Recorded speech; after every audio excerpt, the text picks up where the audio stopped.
Hello friends, வாங்க இன்றைக்கி குஸ்கா எப்படி செய்யலான்னு பார்க்கலாம்.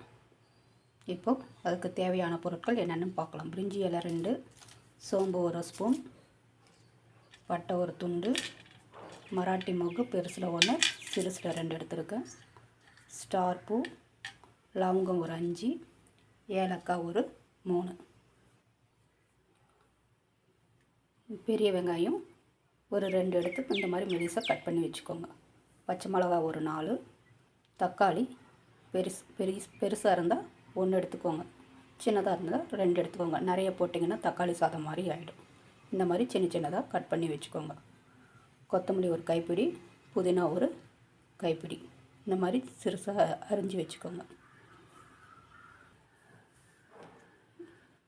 மிளகாய்த்தூள் 1 ஸ்பூன் எடுத்துருக்கேன். உங்கள் காரத்துக்கு ஏற்ற மாதிரி நீங்கள் எடுத்துக்கோங்க ஃப்ரெண்ட்ஸ். மஞ்சத்தூள் 1/4 ஸ்பூன், கரம் மசாலா 1 ஸ்பூன், இஞ்சி பூண்டு விழுது 1 ஸ்பூன் நாம் சேர்த்துக்கலாம். தயிர் 1 கப்பு. வாங்க ஃப்ரெண்ட்ஸ், இப்போ எப்படி செய்யலான்னு பார்க்கலாம். இப்போ அடுப்பு பற்ற வச்சு ஒரு குக்கர் வச்சுக்கோங்க. அதில் எண்ணெய் ஊற்றிக்கலாம். உங்களுக்கு நெய் வேணும்னா நெய் கூட நீங்கள் சேர்த்துக்கலாம். எண்ணெய் காஞ்சதும் நாம் இதில் பிரிஞ்சி இலை மசாலாலாம் போட்டுடலாம்.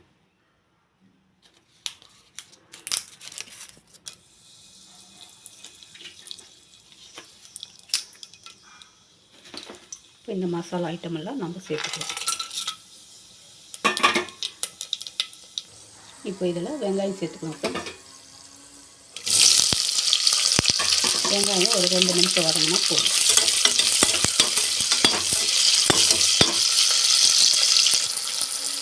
இப்போ இதில் நாம் பச்சை மிளகா சேர்த்துக்கலாம். இந்த மாதிரி கீரி வச்சுக்கோங்க ஃப்ரெண்ட்ஸ். கீரிட்டு போட்டுக்கோங்க.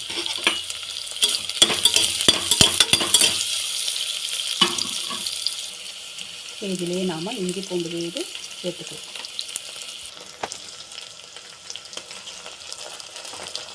அப்புறம் நல்லா கலக்கி வைக்கணும்.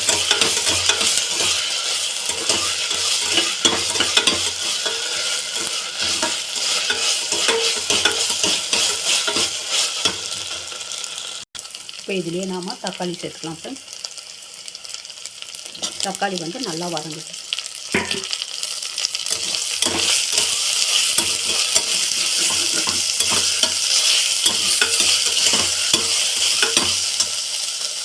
இப்போ இதிலேயே மஞ்சத்தூள் சேர்த்துக்கலாம் ஃப்ரெண்ட்ஸ். தக்காளியும் நல்லா வதங்கிடுச்சு.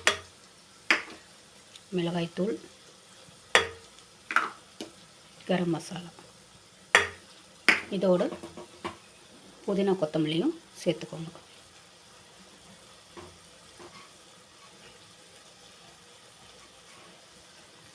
இப்போ நல்லா கலக்கி விட்டுருங்க.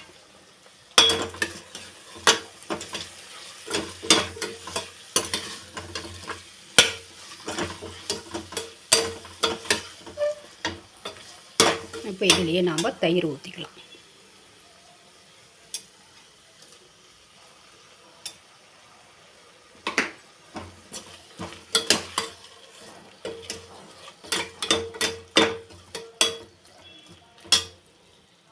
இதிலேயே 1 ஸ்பூன் நெய் ஊற்றிக்கோங்க சார்.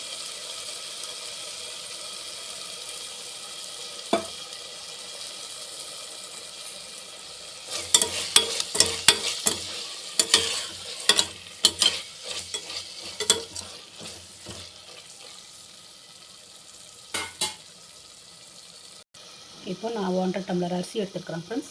1.5க்கு 3 டம்ளர் தண்ணி ஊற்ற போகிறேன். நீங்கள் அரிசிக்கு எவ்வளோ தண்ணி ஊற்றுவீங்களோ அந்த அளவே ஊற்றுங்க. எக்ஸ்ட்ராவோ கம்மியாகவோ பண்ண வேண்டாம்.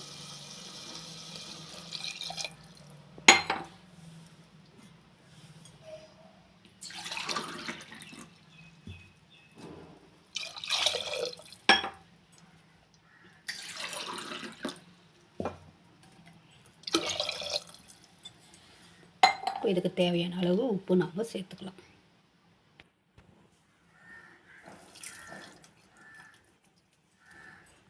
இப்போ நல்லா கொதிக்கட்டும் ஃப்ரெண்ட்ஸ். கொதித்த பிறகு நாம் அரிசி போட்டு மூடி வச்சிடலாம்.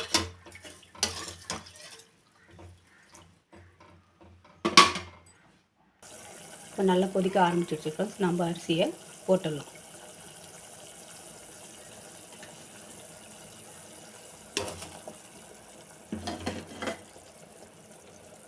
உப்பு காரம்லாம் சரியாக இருக்கான்னு பார்த்துக்கோங்க. பத்தலைன்னா காரம் சேர்த்துக்கோங்க.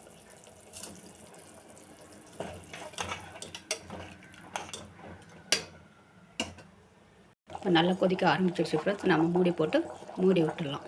நீங்கள் சாதத்துக்கு எத்தனை விசில் விடுவீங்களோ அதே மாதிரி விட்டு அடுப்பை நிறுத்திடுங்க. நீங்கள் பாத்திரத்தில் செய்கிறதுனா கூட பாத்திரத்துலேயும் செய்யலாம். இப்போ இதை திறந்து பார்த்துடலாம் ஃப்ரெண்ட்ஸ்.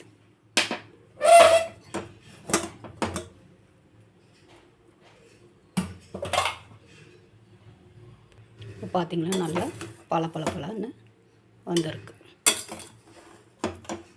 நீங்கள் பாத்திரத்தில் கூட வடிக்கிறதுனா கூட வடிச்சிக்கலாம். இந்த மாதிரி நல்லா கலக்கி விட்டுருங்க. நீங்கள் பாசுமதி அரிசியில் செய்கிறதுனா கூட நீங்கள் செய்யலாம்.